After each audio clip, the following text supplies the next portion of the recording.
How did we get here? Ilkay Gundogan, who left Manchester City last summer to join Barcelona, has now made a shock return to Manchester.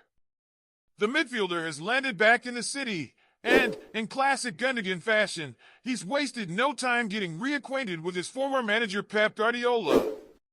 The two were spotted having a 50-minute meeting at Tast Catala, Guardiola's own restaurant, discussing what looks to be Gundogan's imminent return to City.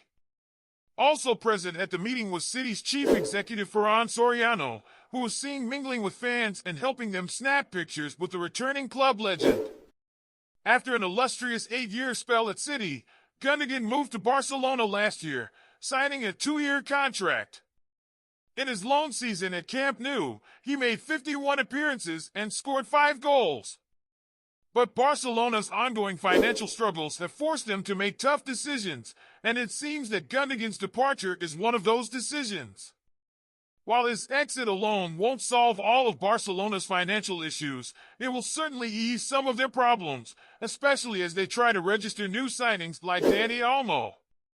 Let's not forget Gundogan's incredible achievements at Manchester City.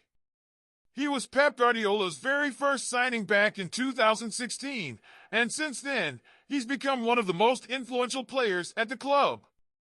With 304 appearances, 60 goals, and 38 assists across all competitions, Gundogan has helped City dominate English football. He was instrumental in winning the Champions League, 5 Premier League titles, 2 FA Cups, and 4 League Cups during his time at the Etihad. Not to mention, he captained the side during their treble-winning 2022-23 season, making him a true City legend. So, why is Gundogan coming back? It's clear that Pep Guardiola still values Gundogan's experience, leadership, and versatility in midfield. At 33 years old, Gundogan may not be the youngest player on the pitch, but his football intelligence and ability to control the tempo of a game make him a vital asset.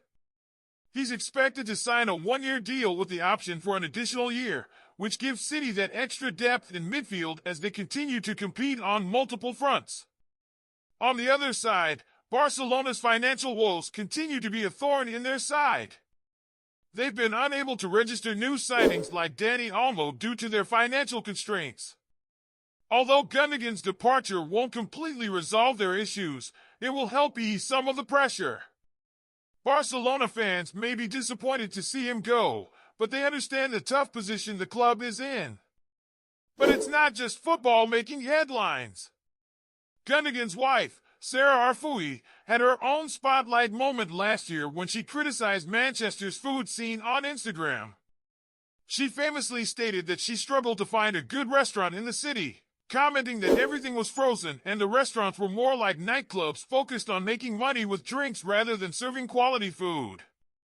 Ironically, her comments became a talking point, with Guardiola's Tast restaurant refusing to get involved in the controversy.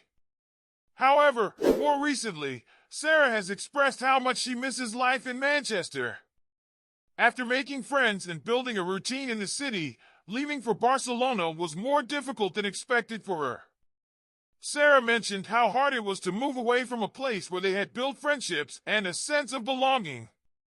While footballers are constantly on the move, it's often the personal side of things, like leaving behind friends and routines, that can be the hardest part of transfers. Now that Gundogan is returning to Manchester, it will be interesting to see how both he and Sarah adjust to life back in the city. Ilkay Gundogan's return to Manchester City is a surprising yet welcome development for fans. His leadership and experience will no doubt bolster City's already world-class squad as they aim to maintain their dominance in both domestic and European competitions. Barcelona, on the other hand, continues to wrestle with their financial situation. This move serves as a reminder that football is not just about what happens on the pitch, but also about the business and personal challenges that players and clubs face behind the scenes.